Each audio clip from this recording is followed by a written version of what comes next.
Hey YouTube, it's me again. So I recommended a box fan filter modification in a couple videos ago. I had successfully used that to deal with the air pollution here in Utah, which is rather extreme and mostly comes from factories and cars and refineries and things like that. It didn't really entirely cut the mustard for me. It was really good at filtering out allergens, but pollution was still a real big issue.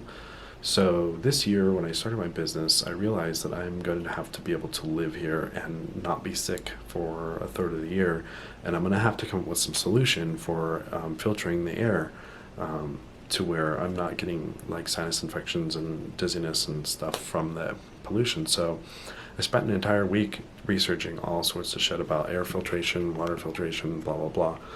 And I realized that it's actually carbon that is used for filtering things like gases. Like if you're being attacked by a nerve gas or mustard gas or something, you would want one of those giant masks with carbon filters on it. So thinking in terms of like bioweapons defense, I started to look at air filter units that had large amounts of carbon in them, and I couldn't really find anything for a long time. And it actually took a long time to find a filter unit that actually contained a decent amount of carbon. Most of them don't use any carbon at all. They use like the paper or filter type media, which is great against large particulates, but it's useless against gases, which is probably what's getting to you. Nowadays, car pollution, one of the biggest forms of pollutions from cars, now they have catalytic converters, is PM1, which is like 1 whatever the micrometer. It's really small. And then also ozone, which is a gas, and it has systemic effects all throughout your body. Now cars have these catalytic filters, and they're, the air looks like it's clean. You don't see this haze because the particles are so small. You can't really see them with the eyes, but it's actually all over, all around you, and it's making you sick, and you have to have very expensive equipment to figure out how much of that pollution is in your area.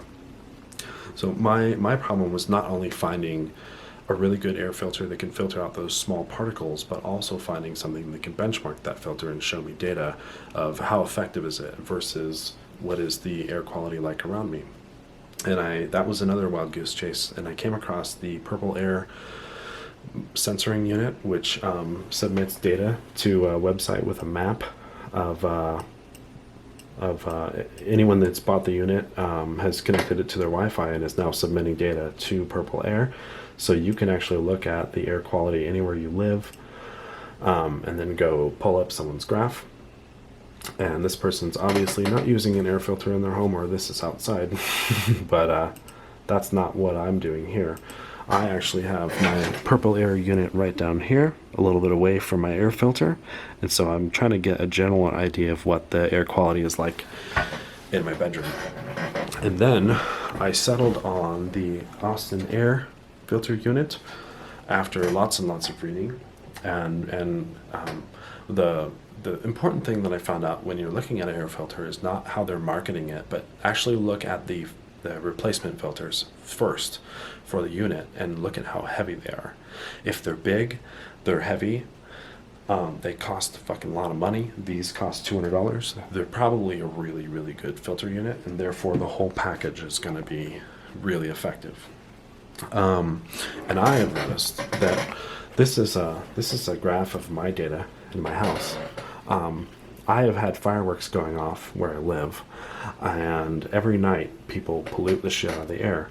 Now I was running my unit on setting 1, which is the lowest power, and I am getting almost like medical grade air, mostly, until people start doing shit.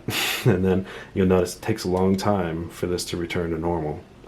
But my air always wants to be normal by default, no matter what's going on over here in the rest of the valley.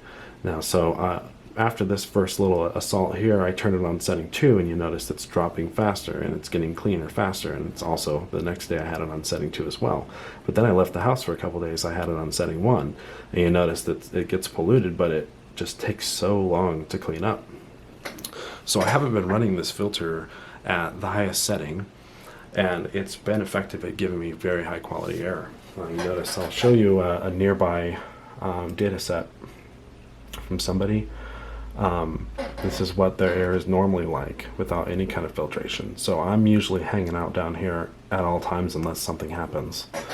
And so like sort of like the background level of air pollution in my room is very good, even on the low setting. Now this, I'm going to show you real quick the noise level that comes out of this thing, because that's really important. If you're going to buy a $450 air unit, then you know, you want it to be, you want to be able to live with it if you're going to actually use it. So I'm going to put it on setting 1, 2, and 3 and let you listen to it.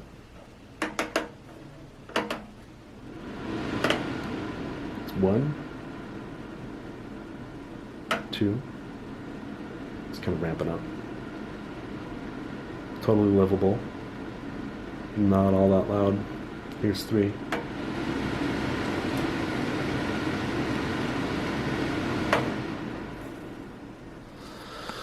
So,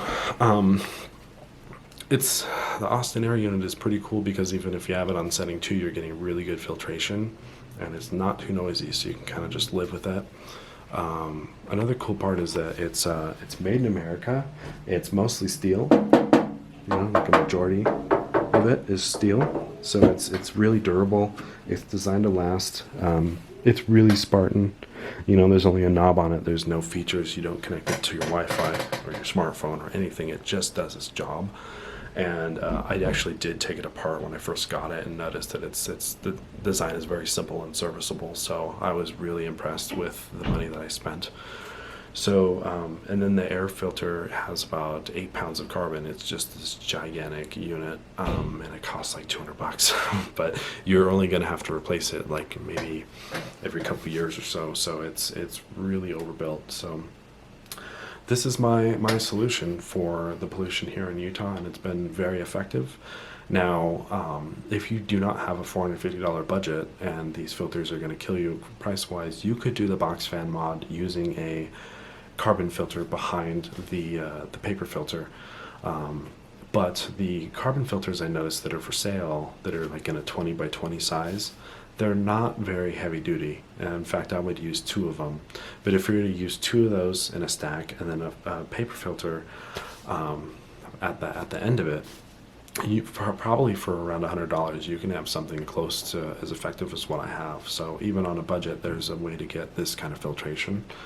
Of course, you would want to test your own little solution using something like this. So you might be in you know, $200 to get a consumer level air quality sensor that is, you know, close to 95% accurate, instead of some piece of shit on Amazon that costs $50 and, you know, gives you like almost random readings.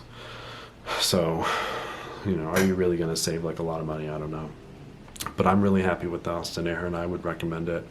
No, they did not pay me to do this. Really, please do your own research. There is one other company that sells a consumer level unit. It's IQ Air, I think it is, and it's just like this $1,200 unit made in Switzerland or something, and it's got like 7 filters. It looks like it's really expensive and not much better than the Austin Air. If you want something for your house, this is the small unit, okay?